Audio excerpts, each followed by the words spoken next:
is the monitor, is there a way to turn on the monitor? I think when he punches you up, can you punch her up on camera so she can see? Now, there you are. Okay. Yeah, so you'll see yourself, and when you go to a package or when you start reading video, the video will come up, but when you see yourself, you're back on, so come back to the camera for that. Okay. Hold the scripts in your hand. Be pleasant when you first come on, okay? That's pleasant. Yay. Sure is early to be pleasant. Yes, you can see the prompter fine? Yeah. Yeah, she's good on the prompter. Is there someone on prompter? Yeah, Michael can do it.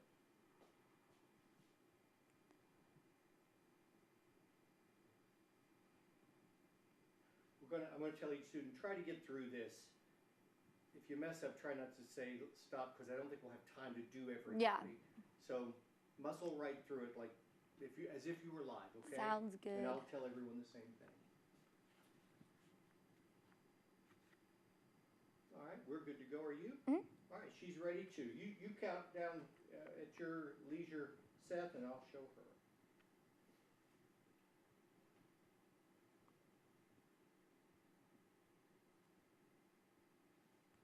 Next on the news at 10, students always strive for A's, but soon school systems will have to do the same.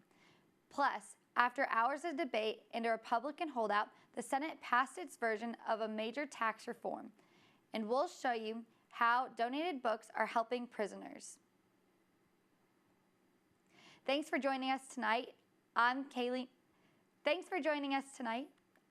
Newberry. As the fall semester comes to a close, students are not the only ones who will be receiving report cards. In tonight's top story, WVUA 23's Madison McLean has more on a new assessment coming to Alabama's schools.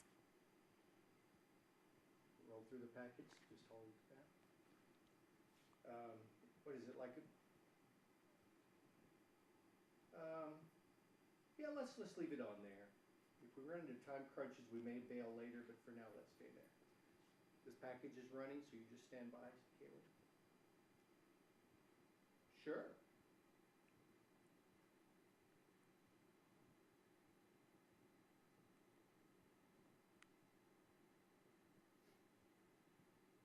And improve our education system in Tuscaloosa. We accept that readily. The grade is based on indicators such as attendance and graduation rates, as well as academic growth. Tuscaloosa City Schools Superintendent Dr. Mike Darius says while these indicators are important, there's more to a school than what a single letter says. We have incredible teachers, incredible families doing great things for our students in our schools, and sometimes those great things that are moving the needle of excellence, you can't put into a letter grade. That was Madison McLean reporting. Letter grades for school systems and individual schools are set to be released in January.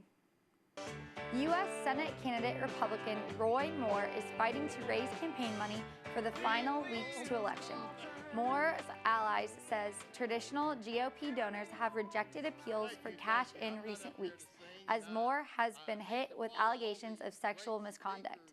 Fundraising reports filled Friday reveal that Moore is losing the money raised to Democrat Doug Jones.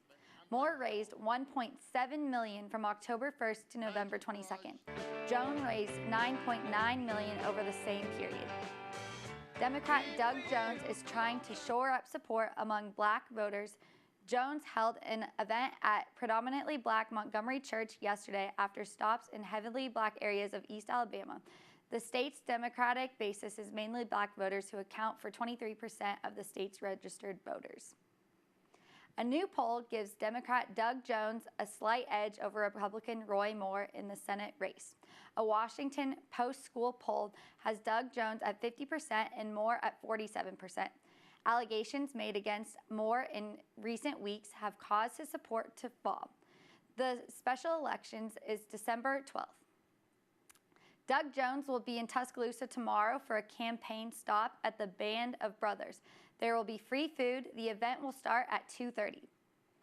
Former Alabama Attorney General Troy King is seeking election to his former office. King joins a crowded Republican field that includes current Attorney General Steve Marshall, former U.S. Attorney General Alice Martini, and Birmingham Attorney Chase Bedsole. Democrat James Christie has also filled paperwork. The primary is June 20th through the 18th. After hours of debate, last-minute changes, and one Republican holdout, the Senate passed its version of a major tax reform. Kim Hutcherson has more. The Tax Cuts and Jobs Act, as amended, why don't we is run passed. 10 or 15 seconds of it? And then A victory for the White House and the GOP as they inch one step closer to a major legislative win for the first time in Trump's presidency. The Senate passed its version of tax reform by a vote of 51 to 49 early Saturday morning. But the prompter's not in the right place yet. Stand by. Yeah, just stand by.